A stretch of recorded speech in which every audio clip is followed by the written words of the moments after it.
Hello, we're in Malta and we're going to discuss this icon. This icon is a timber icon and the date is around 1800.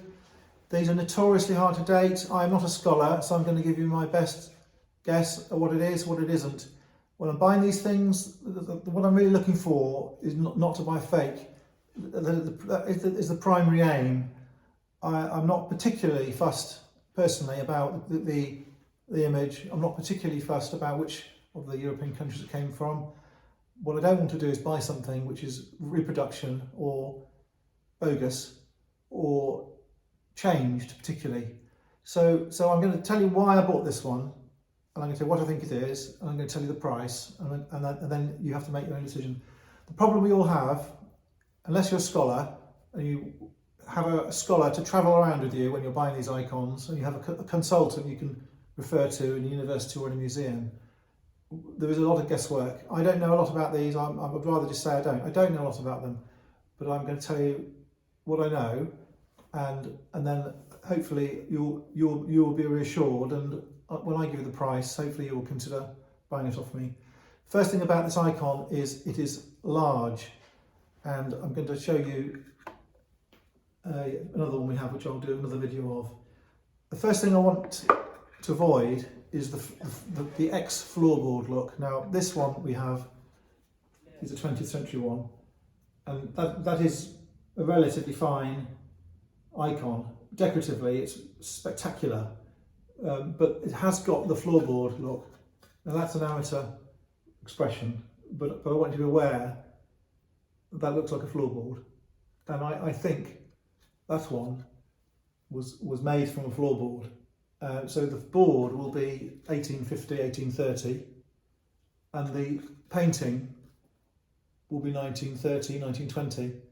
It's a beautiful icon, and it's a cute size, but it's a touristic size, and there's not a lot of gold on it, and the icon itself is a version of an icon you will find, but with all these crosses and the halo, you're getting a Christian punch, and that is a valuable icon.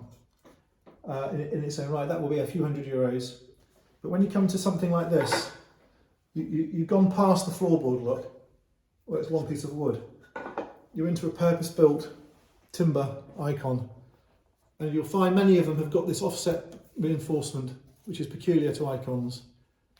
You'll find that a lot of them have got curvature, and a lot of them have the woodworm. I actually want the woodworm. It's not alive. I want the woodworm. This means that the timber has a certain age, and you can tell from the back it has a certain antiquity.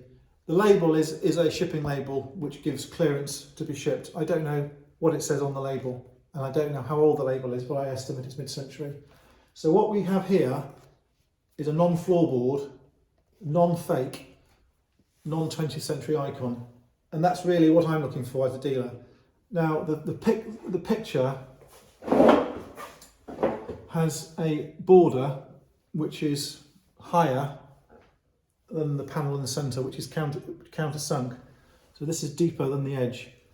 The characters are St. Zachary and Saint Elisabeth, and these icons come from the Eastern Church, and that encompasses Greece and Russia and Albania and Hungary and Romania. They come from Romania. This comes from Hungary, Romania, in my view. It sounds less exciting than Greece and sounds less exciting than Russia, but that's where they come from. This one's come from. You've got painted jewels, which are well painted. They look three-dimensional, rubies, sapphires. You have a blue border, which I think is not original. It's higher even than this section of border, but I think the blue paint has been added, but it probably was added 100 years ago. You've got the painted saints. It's not applied paper, which has been varnished over. You've got the staff, some writing in an ancient or Eastern text, I don't know what it is. You have got the spiritual halos, the Bible, the outstretched arm, the very decorative cloak, the robes. I think it's wonderful, and the proportions and size, it's not small, it's quite a big thing.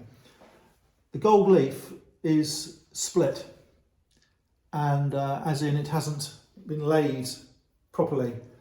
So I'm not sure if that's the original gold or whether the gold has been applied so it splits on its own anyway, which would be a simulated age gold leaf. So at the very worst, I think this one, if it was made with the fake splitting or deliberate splitting, I think at the very latest this will be 1850. I think if it is the second gold leaf applied to replace an earlier gold leaf, it is possibly 1750. I don't think gold leaf perishes in that manner, which is why I'm being cautious about it. It's not rubbed gold leaf, it's split, meaning incorrectly laid.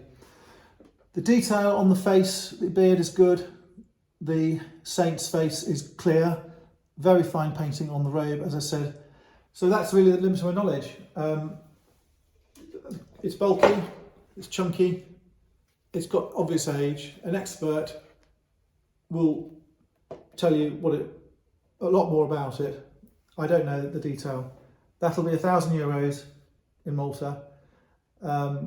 It seems a lot of money. It's not a lot of money. If it was a picture of a boat or a picture of a castle, it would be worth a lot. But it's got gold leaf on it, real gold leaf. It's an icon. There's not a lot of icons if you go looking. There's a lot of ex-floorboard icons which have a decorative appeal and have a value, but that is a proper icon. Thank you.